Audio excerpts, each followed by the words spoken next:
에베소 5장 17절 이로 인하여 너희는 어리석게 되지 말고 주의 뜻이 무엇인지 이해하라. 오전의 주제는 주의 뜻을 이해하라 이런 주제로 말씀을 전합니다. 주의 뜻을 이해하랍니다.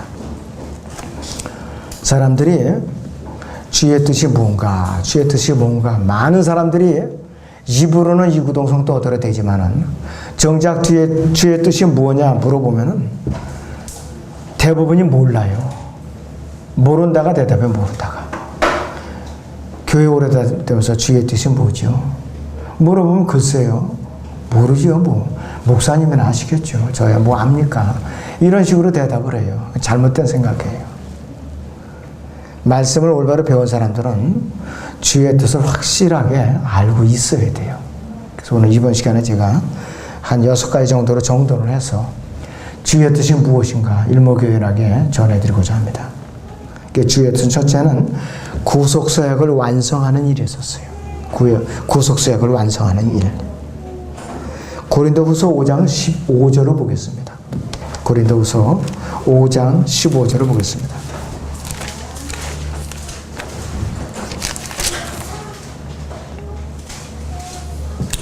그가 모든 사람을 위하여 죽으신 것은 산자들이 이제부터는 더 이상 자신들을 위해 살지 않고 자기들을 위해 죽었다가 다시 살아나신 그분을 위하여 살게 하려는 것이라 이렇게 말씀을 하고 있어요.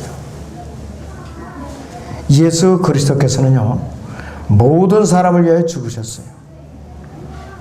불변의 진리야. 우리가 결코 흔들어댈 수 없는 만고의 진리라 이것이. 예수 그리스도께서는 예수 그리스도를 영접하는 자들을 위해서도 죽으셨을 뿐만 아니라 그분을 거절하는 자들일지라도 믿는 자와 믿지 않는 자 모두를 위해서 죽으신 분이에요. 로마서 3장을 잠깐 우리에게 보고 넘어갑니다. 네, 로마서 3장을 잠깐 보겠습니다. 22절에서 22절을 보죠. 로마서 3장의 22절을 보겠습니다. 곧 하나님의 의는 예수 그리스도를 믿음으로 인한 것으로 모든 믿는 자와 믿는 모든 자와 믿는 모든 자에게 미치나니 차별 없느니라. 모든 자는 뭐냐? 믿지 않는 자가 포함되어 있는 것이에요. 그래 그리스도인 사이의 교제는 그래서 또 육신적이어서는 안 돼요. 육신적이어서는 안 된다 이것이에요. 아차하면 육신적으로 치우칠 수가 있어요.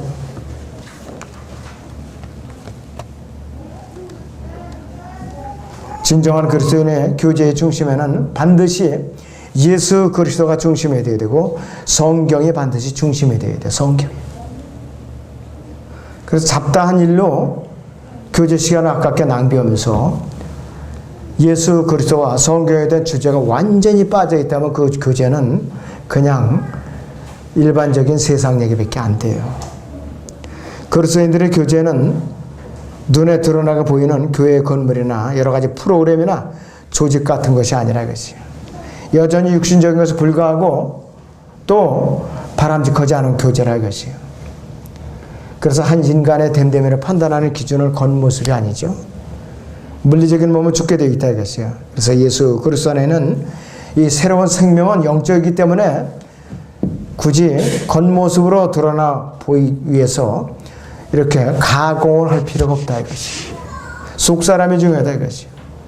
지역교회의 존재 목적 중 하나는 뭐냐? 오락이나 사교를 위해서 존재하는 것이 아니라 어떠한 목적대로 존재하는 거냐? 지역교회가. 해답이 바로 에베소 4장 12절에 있습니다. 같이 보세요. 에베소 4장 12절에 지역교회 존재 목적의 대표적인 구절입니다. 이는 성도들을 온전케 하며 그랬습니다.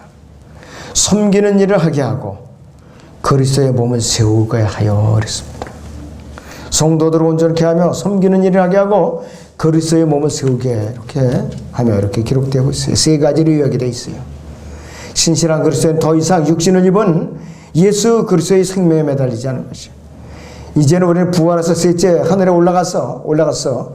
하나님의 보좌 오른편에서 우리를 위해 중보하시고 대제사장으로 계시면서 우리를 변호하시고 또 우리를 데리러 오실 때까지 기다리고 계시는 그분을 바라보면서 살고 있는 거예요. 이 땅에 육신을 입은 그분을 우리는 바라보는 게 아니라 이것이에요. 예수님께서는 하나님 보좌 오른편에 앉아 있어서 매 순간마다 우리를 위해서 중보하고 있어요. 왜 우리는 죄를 지을 수가 있을까? 예수님의 이름으로 자백하면은 예수님께서 우리를 위해 중보하고 계셔요. 마귀는 계속 검사 역할을 계속 송수한다 이것이.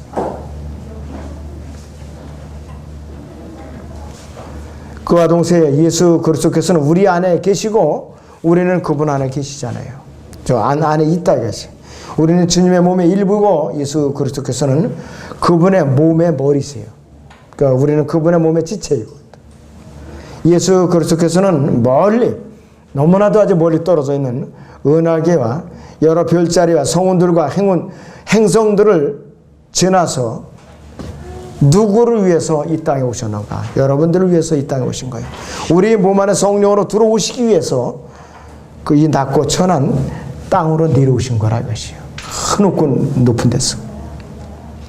그 거룩한 분이 우리 몸에 성령으로 지금 계셔요. 그러니까 여러분이 그래서 성전이에요. 거룩한 하나님의 영이 거하는 전이라 이것이에요. 예수님께서 나의 몸 안에 들어서 사시기 때문에 내 몸 안에 거하실 뿐만 아니라 나를 갖다가 주야로 진리 가운데로 인도해 주시는 분이에요. 나를 갖다가. 그래서 나는 저나 여러분은 예수님의 것이고 예수님께서 저나 여러분의 그 소유라 이것이에요.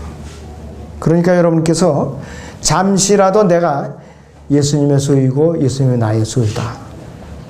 이것을 갖다 잠시라도 잊어버려서는 안 돼요. 잊어버리면 육신이 튀어나오게 돼 있어요. 육신이 튀어나오게 됐다 이것이에요. 잠시라도 잊으면 안 됩니다.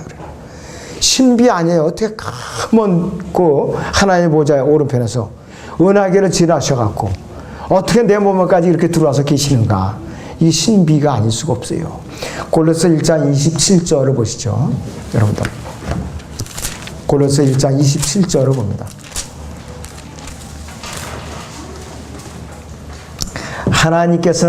하나님께서는 이들에게 이방인들 가운데서 이 신비의 영광의 풍요함이 어떠한지를 알리고자 하시니 이 신비는 너희 안에 계시는 그리스도시요 그 영광의 소망이라 그랬어요. 신비로 내 안에 신비이신 그분 영광의 소망이신 그분이 내 안에 들어와 계시니까 나는 예수님의 영광스러운 몸과 같이 변모될 자격을 얻은 사람이에요. 그래서 여러분들 얼마나 기뻐요. 육신적으로는 내 몸이 변화되지 못했기 때문에 먹고 사는 문제로 여러 가지 세상적인 문제로 불신의 가족의 문제로 화가 나고 짜증스럽고 고통스럽고 어떤 때는 기쁨을 잃어버리고 눈물을 흘리고 그랬지만은 여전히 우리는 영광의 소망을 몸에 지니고 사는 몸이라 거룩한 몸이라 이것이. 하나님의 신비 중에 하나, 7 신비 중에 하나인 그분을 우리는 이 안에 모시고 산다 이것이에요. 그러니까 우리는 그 하나님의 7 신비와 분리가 될 수 있는가? 불가능한 것이에요, 여러분들. 밀착돼서 사는 것이라 이것이. 그리스도인이 그래서 사람을 다룰 때 우리가 명심해야 될 것은 뭐냐? 예수님께서 그 사람 위해 죽으신 하나의 혼으로 여겨야 돼요. 능숙하게 아주 혼을 갖다 잘 이겨오는 사람들은 바로 어떻게 하느냐? 어느 개인을 인격체로 보는 것이 아니라 하나의 혼으로 보는 거예요. 개개인을 갖다가. 그래갖고 1:1 구원 상담을 해갖고 하나하나 이 낚싯바늘로 고기 낚아오듯이 사람의 혼들을 주님 앞으로 낚아오는 거예요. 계속. 이런 사람이 능숙한 저 혼에 이겨오는 자라 이것이요. 그 사람이 잘생겼건 체중이 뚱뚱이건 홀쭉하는 사람이거든, 그 다음에 체격이 장대하건, 그 다음에 여자건 남자건, 인종이 황인종이건 백인이거든, 그 다음에 흑인종이 관계없다 이게 그 사람들한테는. 자, 우리는 이런 신분이기 때문에 세상에 대환영을 하느냐? 미워한다 이거예요. 요한복음 17장 14절에 의하면은 내가 그들에게 하나님의 아버지의 말씀을 주었더니 그랬어요. 내가 그들에게 아버지의 말씀을 주었더니 세상이 그들을 미워하나이다. 이는 내가 세상에 속하지 아니한 것 같이 그랬어요. 그들도 세상에 속하지 아니하기 때문이요 그랬어요. 하나님 말씀에 분명히 나가 받았어요. 내 안에 말씀이 살아 역사하세요. 그러면 세상에 나를 여전히 환영한다. 이거는 잘못된 사람이에요. 보세요. 내가 말씀을 받아갖고 내 안에 생명이 있으니까 이 우선은 가족들이 나를 미워하고 일가 친척들을 나를 미워하고 직장 상사들이나 부하들을 갖다가 동료들이 나를 미워하고 또 사회에서 나를 미워하게 돼 있어요. 그것이 정상적인 생활이라는 것이. 우리는 거듭나는 그 순간에 하나님의 은혜로 이 악한 세상으로부터 빠져나왔기 때문에 우리 혼이 하나님께로부터 이기움을 당했기 때문에 이 세상의 통치자인 마귀가 우리를 빼앗겼기 때문에 이 세상인 통치자가 우리를 미워하는 것은 당연한 것이에요. 이 세상을 지배하고 있는 마귀가 우리를 미워하는 것도 당연하고 또 이 세상이 우리를 미워하는 것도 당연하다 이것이에요. 만약에 우리가 세상으로부터 사랑을 받고 있다면 우리에게는 무언가 잘못된 아직까지도 찌꺼기가 남아있는 거예요. 우리 안에. 그러니까 여러분들이 점검을 잘해야 돼요. 거듭나 우리는 더 이상 이 세상 속한 사람이 아니기 때문에 다 이것이. 우리는 예수 그리스도 안에서 새로운 피조물로 새로 태어났기 때문에 세상에서 우리가 환영을 받을 수가 없어요. 우리의 시민은 그 하늘에 있어요. 그리고 베드로서 1장 4절에 있는 대로 하늘에 썩지 않고 더럽지 않고 쇠잔하지 않은 유업이 간직되어 있는 신분이에요. 그 두 가지라고 그랬죠. 새 예루살렘에 거주할 입주권과 우리 몸이 예수님 몸과 같이 변화되는 것. 이 두 가지의 유업이 우리는 기다리고 있다 이것이에요. 그 세상 사람들로부터는 이것이 원수예요. 자기들하고 다 사는 세계가 다르거든요.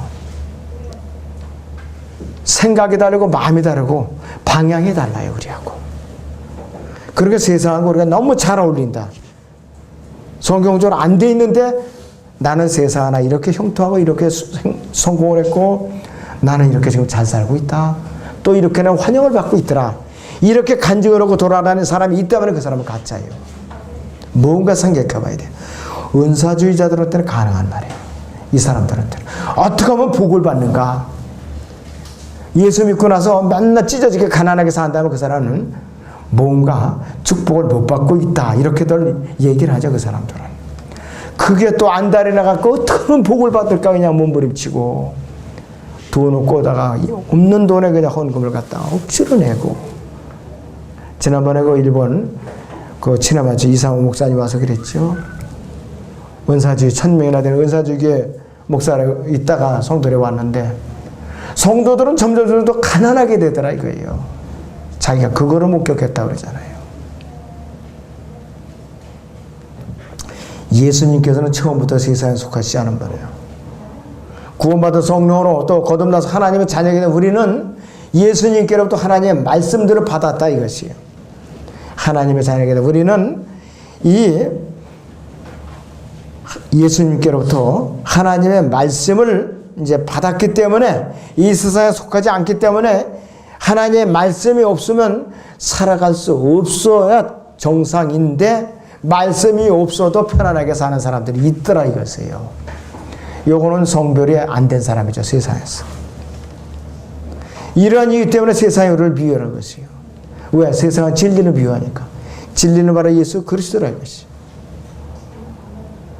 이 세상 통치자는 진리를 대적하는 마귀이기 때문에 진리는 우리를 미워한다 이것이. 주의 뜻은 무엇인가?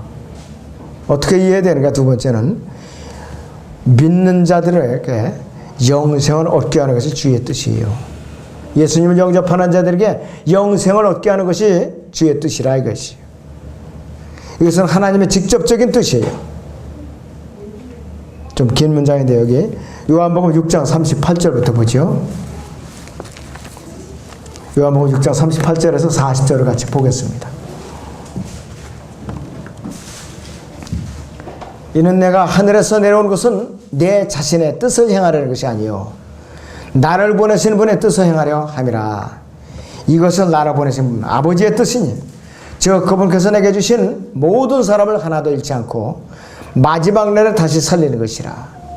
또 이것이 나를 보내신 분의 뜻이니 아들을 보고 그를 믿는 사람은 누구나 영생을 얻게 하는 것이라. 그리고 내가 그를 마지막 날에 살리리라고 하시더라 이랬습니다. 아버지의 뜻, 내게 주신 모든 사람 하나도 잃지 않고 마지막 날, 여기서 마지막 날은 백보자 심판이에요. 예수님의 지상 사역 기간에 구원받는 사람들을 말하는 것이에요. 근데 이 본문 자체는요, 구약이에요. 이 시대는 구약이라 이것이. 예수님이 계시더라도. 십자가 이전에 구원받는 사람들 때는 예수 그리스도의 몸에는 들어오지 못하는 사람들이에요. 이 사람들은 백보자 심판 속에서 선국과 유업을 받는 사람들이에요. 그리스도의 심판 속에는 설 수 없는 사람들이라 이것이에요. 그래서 이 요한복음 6장 39절에서 내게 주신 모든 사람들은 뭐냐? 십자가 이전에 주님께로 나온 사람들을 의미하는 거라 이것이. 이 사람들은 예수님 보고 믿은 사람들이에요. 보고 믿고 구원받은 사람들이에요. 40절에 보시면 또 이것이 나를 보내신 분의 뜻이니 아들을 보고 그를 믿는 사람은 누구나 영생을 얻게 하는 것이라. 그리고 내가 그런 마지막 날 백보자 심판석에서 살리리라 하시더라 이랬어요. 보고 믿는 말에 우리는 주목을 해야 돼요. 우리는 이 시대에 기록된 성경으로만 믿어요. 예수님을 보고 믿는 것이 아니에요. 이 땅에서 우리는 예수님을 본 사실이 없어요. 그래서 보고 믿는 사람들은 백보자 이 십자가 이전에 벌써 구약시대라 이것이에요. 우리는 이 시대는 어떻게 믿느냐? 기록된 말씀을 통해서, 특히 바울 서신을 통해서 복음을 듣고 마음으로 믿어 의뢰하고 입으로 고백해서 구원에 이르는 것이 정상적인 절차입니다. 그 순간에 우리는 성령님께서 내 몸 안에 들어오셔서 영원한 거처로 삼으시는 거예요. 그래서 우리는 세상에 속한 사람이 아니라 이것이. 주의 뜻은 뭐냐? 그리스도의 형상과 일치하게 하시려고 우리를 구원하신 거예요. 로마서 8장 29절을 봅니다. 로마서 8장 29절을 보겠습니다.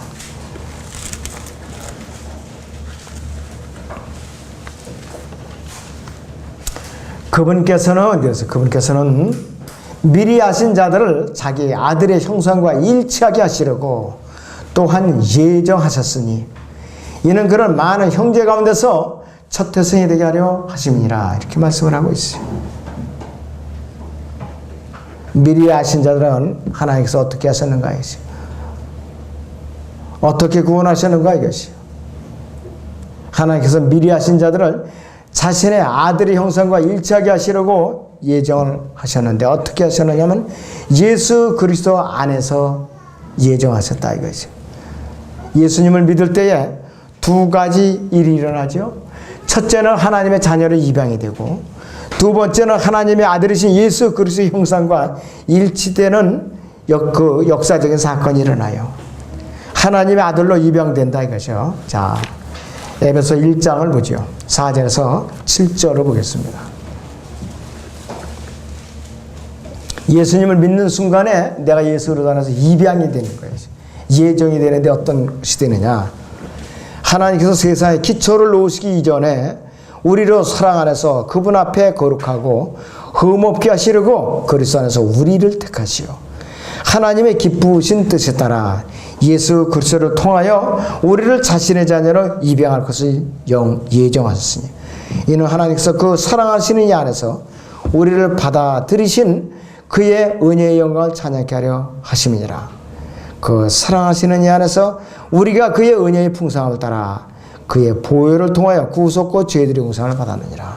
예수님을 영접하는 순간에 우리는 예수 그리스도 안에서 우리는 어떻게 되느냐? 예정된 거예요. 칼빈주의자들처럼 우리는 구원 받을 자 받지 못할 자가 창세기 1장 1절 2절에 벌써 예정됐다 이 뜻이 아니라 이것이에요. 확실하게 여러분 이걸 알아야 돼요. 두 번째는 어떤 역사가 일어나냐면은 예수님의 형상과 우리가 일치되는 역사가 일어나요. 몸의 구속은 안 받았지만은 자 그것이 바로 본문 아까 로마서 8장 29절에서 30절의 사건이 한번 다시 보죠. 로마서 8장 29절에서 30절을 보겠습니다.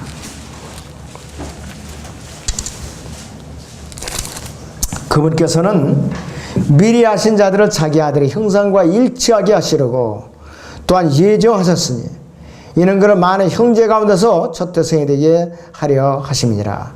그리야 예정하신 이들을 또한 부르시고 부르신 이들을 또한 의롭게 하시고 의롭게 하신 이들을 또한 영화롭게 하셨느니라. 이렇게 말씀을 하고 있어요. 예수님 믿으면 참 여러 가지 좋은 점이 많아요. 우리에게. 그분의 아들로 그분의 양자로 입양이 되고 그것도 그 예수님의 형상과 일치되는 사건이 일어난다 이것이. 그래서 이 구원받은 사람은 하나 예수 그리스도와 한 형제라고 불리는 것이에요. 예수 그리스도는 우리의 맏형이 되는 거라 이것이. 예수님께서는 하나님의 아들이시죠. 우리는 하나님의 아들들이 되는 것이에요. 로마서 8장 10절 18절에 있는 것 같이 그분의 아들들이 되고 또 하나님의 상속자가 되고 예수 그리스도와는 공동상속자가 되는 거라 이것이. 그럴 때는 우리는 그 순간에 하나님 구약에 타락하기 이전에 하나님의 아들들을 우리는 대신하는 것이에요. 그 하나님의 아들들을 대신했다는 것은 엄청난 의미가 있어요. 우주 공간에 가서 영원에서 통치권에 참여하는 거예요. 그 하나님의 아들들을 대신한다는 것이. 그래서 예수 그리스도께서는 성령으로 태어나신 첫 번째 사람이 됐어요. 그분께서는 몸 자체가 성령으로 태어나신 분이에요. 죄 없이. 우리는 거듭난 사람으로서 오직 영만 성령으로 태어났어요. 우리는 다시. 예수님께서 영뿐만 아니라 그분의 몸까지도 성령으로 태어나셨어요. 우리 몸은 아직 성령으로 다 태어난 적이 없어요.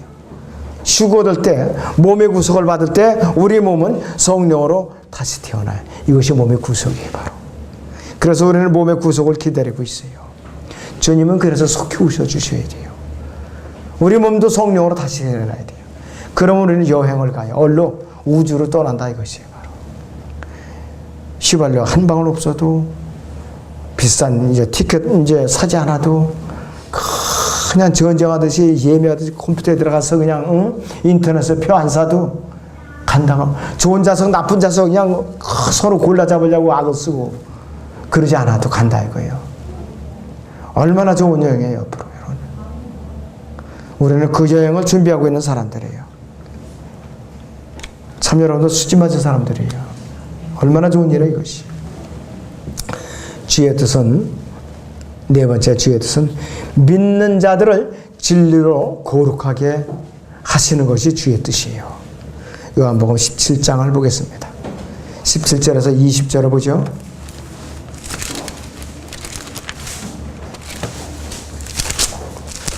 요한복음 17장 17절에서 20절을 보겠습니다.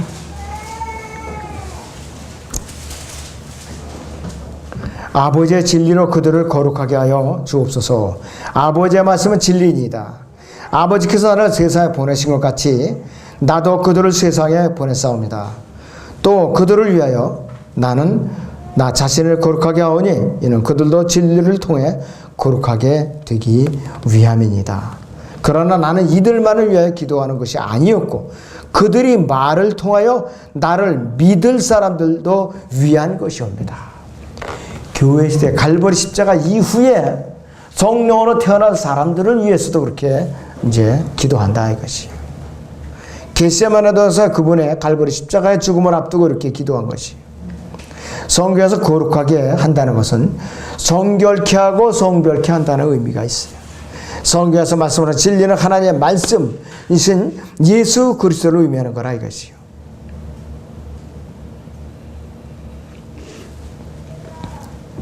자, 그래서 성경 거듭난 성도를 성결케 하고 성별할 수 있는 세상에서 유일한 책이 바로 성경이에요. 자, 시편 119편 9절에 보면은 청년이 무엇으로 자기 길을 정결케 하리까? 주의 말씀을 따라 조심할 것이니다. 이렇게 고백을 했어요. 예수님께서는 요한복음 15장 3절에서 이렇게 말씀을 하세요. 이제 너희는 내가 너희에게 일러준 말을 통하여 깨끗해졌느니라 이렇게 말씀을 하고 있어요. 그래서 성경은 우리 자신을 깨끗하게 씻어주는 강력한 영적인 세탁제예요. 영적인 비누예요. 영적인 비누.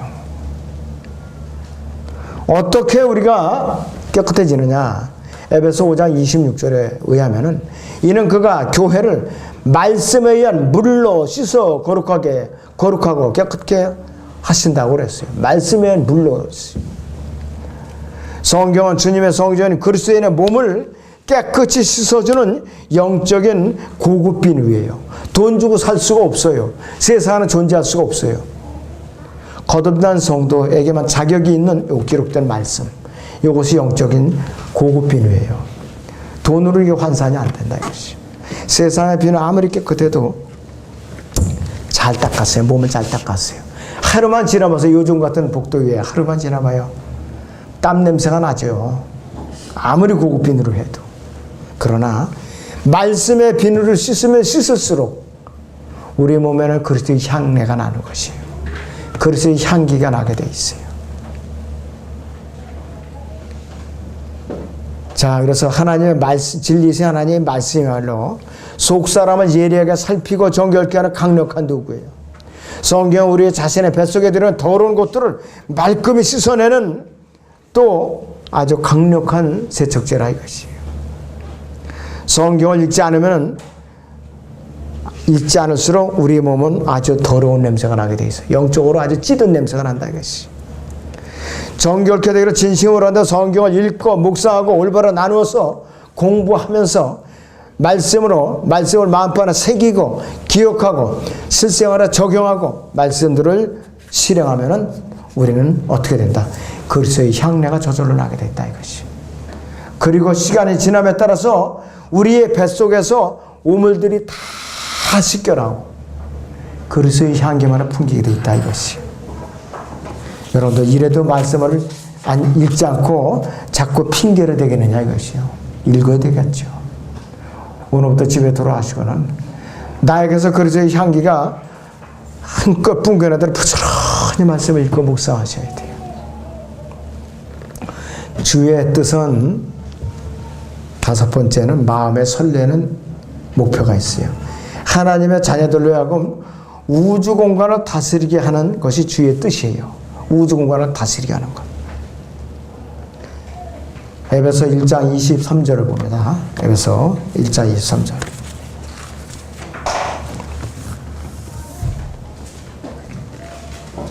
(22절에서) 23절을 같이 보죠. 또 만물을 그의 발 아래 두시고 그를 만물 위의 머리가 되겠어 교회에게 주셨느니라. 교회는 그의 몸이니 만물 안에 모든 것들을 채우시는 분의 충만이니라 이렇게 말씀을 하고 있어요. 하나님께서 우주를 창조하신 목적이 뭐냐? 본래의 목적이 이 에베소 지금 읽어드린 이 말씀대로예요. 우주를 창조하신 본래의 목적이. 우주는 뭐냐? 영원에서는 무한대로 뻗어나가요. 이사야서 한 구절을 더 보겠습니다. 이사야서 45장 18절을 같이 보겠어요. 이사야서 45장 18절을 봅니다.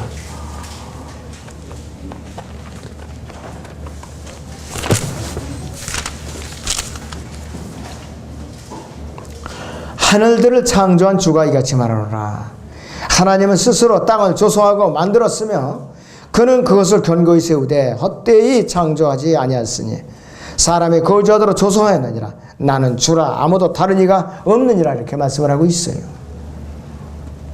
우주 위에 물이 있다는 사실은 벌써 1994년에 밝혀진 거예요. 과학자들이 1994년에 밝혔어요. 미국 AP통신이 보도하기를 아메리칸 아스트로노믹 어소시에이션이 뭐냐? 미국 천문학 학회 학술 잡지 논문을 인용 보도했어요. 드디어 허벌 망원경으로 2억 광년 거리의 북쪽 하늘에 어마어마한 물덩어리 발견 이렇게 하고 대서특필한 적이 있어요. 이 기사를 제가 잊어버리지 않고 메모를 해놨었어요. 다행히 잊어버리지 않고 있더라고요. 그런데 성경에서는 이거를 6,000년 전에 이미 벌써 밝혀놨어요. 창세기 1장 1절에서 2절 사이에 벌써 이걸 밝혀놓고 있잖아요. 과학은 6,000년 지나서 1994년에 밝힌 거예요.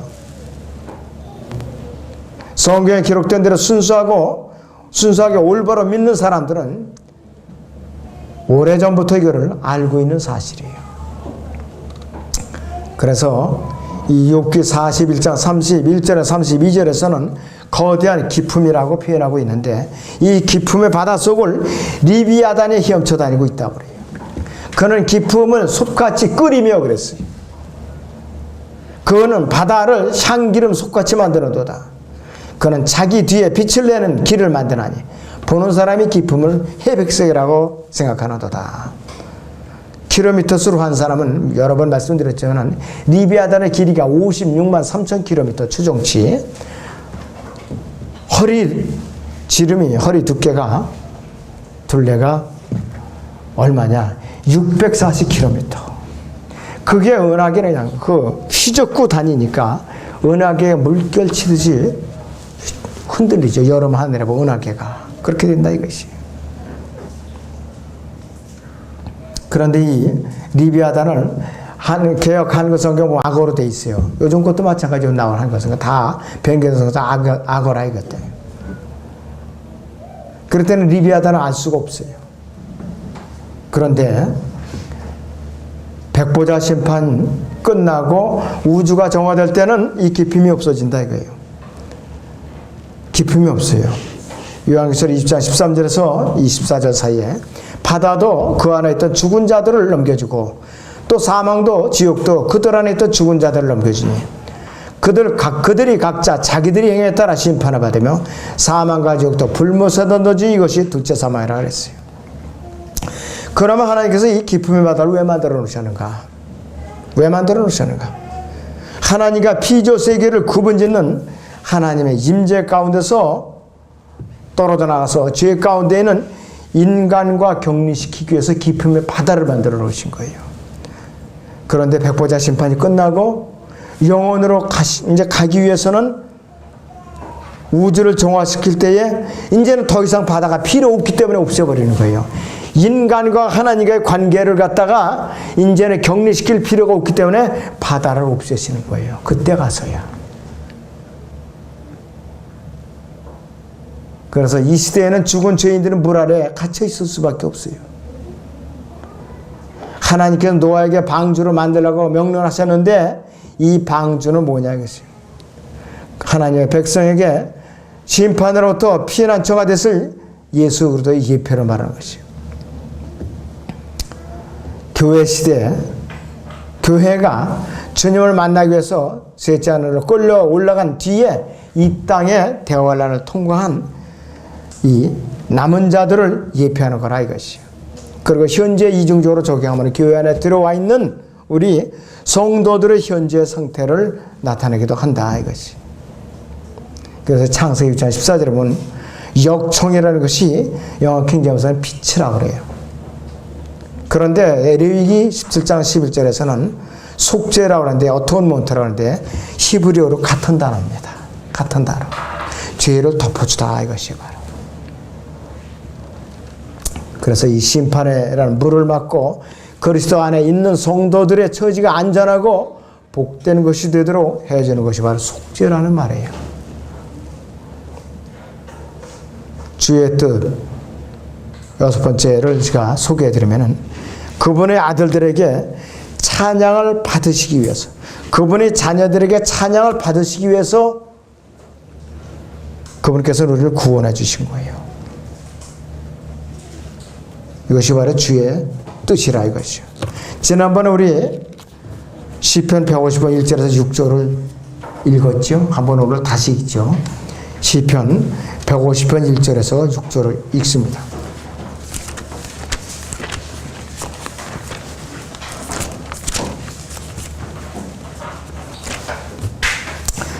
시작하면 다 같이 읽습니다.